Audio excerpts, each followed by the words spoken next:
बात अब ईरान की करते हैं। ईरान में हालात तेजी से बिगड़ रहे हैं।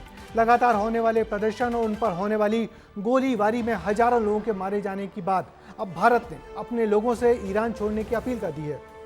उधर इस बात की भी आशंका जताई जा रही है कि अमेरिका ईरान के खिलाफ जल्दी ही जंग छेड़ने वाला है, क्योंकि ईरान और अमेरिका के संबंध लगातार बिगड़ते जा रहे हैं और उसका असर दोनों देशों के राजनयिक संबंधों पर भी पड़ रहा है। ऐसा लग रहा है कि जिस तरीके से प्रदर्शनकारियों से अमेरिका के राष्ट्रपति ने कहा है कि वे सरकारी इमारतों पर कब्जा कर लें, इन सारे सवालों के जवाब देती इस रिपोर्ट में देखिए क्या है हालात ईरान के इस वक्त।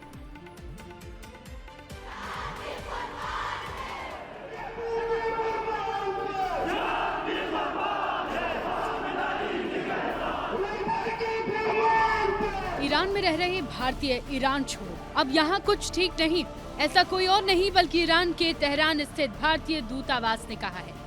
5 जनवरी को भारत सरकार ने एडवाइजरी जारी की थी और लोगों को सतर्क रहने को कहा था, लेकिन आज एक बार फिर एडवाइजरी जारी कर भारतीयों को ईरान छोड़ने को ही बोल दिया। एडवाइजरी में साफ लिखा है कि चाहे आप बिजनेस करते हैं, पढ़ाई करते हैं या फिर टूरिस्ट, जल्दी से जल्दी ईरान से निकले। ईरान के हाल बिगड़ रहे हैं और अब भारत में भी लोगों को अपनों की चिंता सताने लगी है।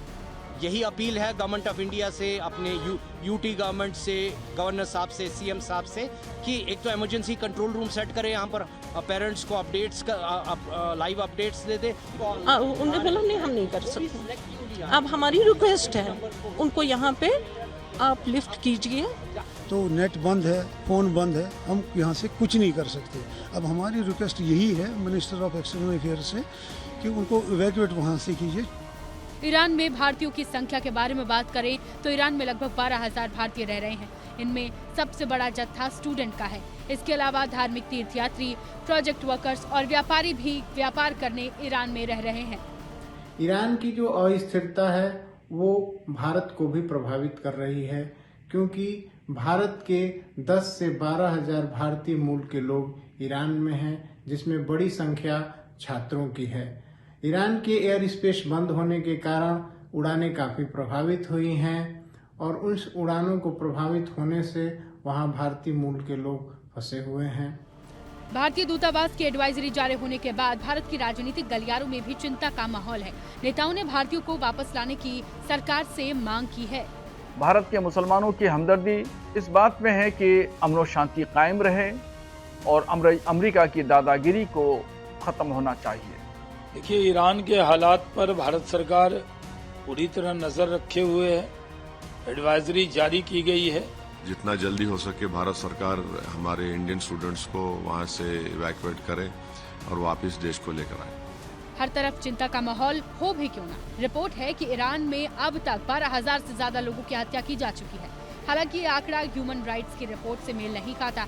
वजह साफ है, इंटरनेट ब्लैकआउट और फोन लाइंस डाउन होना, जिससे जानकारी सीमित हो चुकी है। दरअसल ईरान की करेंसी रियाल दिसंबर से अचानक गिर गई, जिसके बाद प्रदर्शन हुआ और अब यही प्रदर्शन राजनीतिक विद्रोह में बदल गया है। मामले में अमेरिका के प्रेसिडेंट ट्रंप का विजन साफ है, वो प्रदर्शनकारियों के खेमे में है। ईरान के लीडर्स प्रदर्शनकारियों को फांसी देना चाहते थे, लेकिन ट्रंप के दबाव में ईरान ने ऐसा नहीं किया। We've been told that the killing in Iran is stopping, and it's stopped, and it's stopping. And there's no plan for executions or execution or executions. इसके अलावा ट्रंप ने प्रदर्शन कर रहे लोगों को सरकारी इमारतों पर कब्जा करने की सलाह दी है और आगे लिखा है कि मदद रास्ते में है। ऐसे में ये कयास लगाए जा रहे हैं कि क्या सच में अमेरिका ईरान पर हमला करने की योजना बना रहा है। बार बार अमेरिकी सैन्य कार्रवाई की बात की जा रही है, जिसकी चर्चा कई बार वहां के प्रेसिडेंट डोनाल्ड ट्रंप ने भी किया है। पूर्व में भी ऐसा देखने को मिला है कि ईरान में अमेरिका ने इंटरफेयर किया है, लेकिन अमेरिकी सैन्य कार्रवाई की बात कहना और अमेरिका को सैन्य कार्रवाई करना थोड़ा जल्दीबाजी होगा। इसके बारे में कुछ कहना। ईरान का संकट अब अंतर्राष्ट्रीय स्तर पर पहुंच चुका है। जहां एक तरफ प्रदर्शनकारी आजादी की मांग कर रहे हैं, वहीं ट्रंप की धमकियां और ईरान की जिद ने जंग के बादल मंडरा दिए हैं। फिलहाल ईरान में फंसे भारतीयों की सुरक्षित वापसी सबसे बड़ी प्राथमिकता है। ब्यूरो रिपोर्ट, विस्तार न्यूज।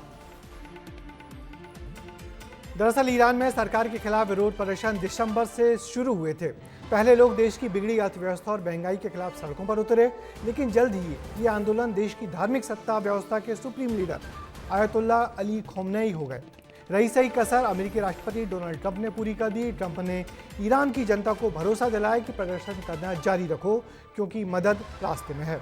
उधर भारत ईरान के बिगड़े हालात पर लगातार नजर रखे हुए है। ईरान के विदेश मंत्री से आज भारत के विदेश मंत्री एस जयशंकर ने बात कर हालात का जायजा लिया है।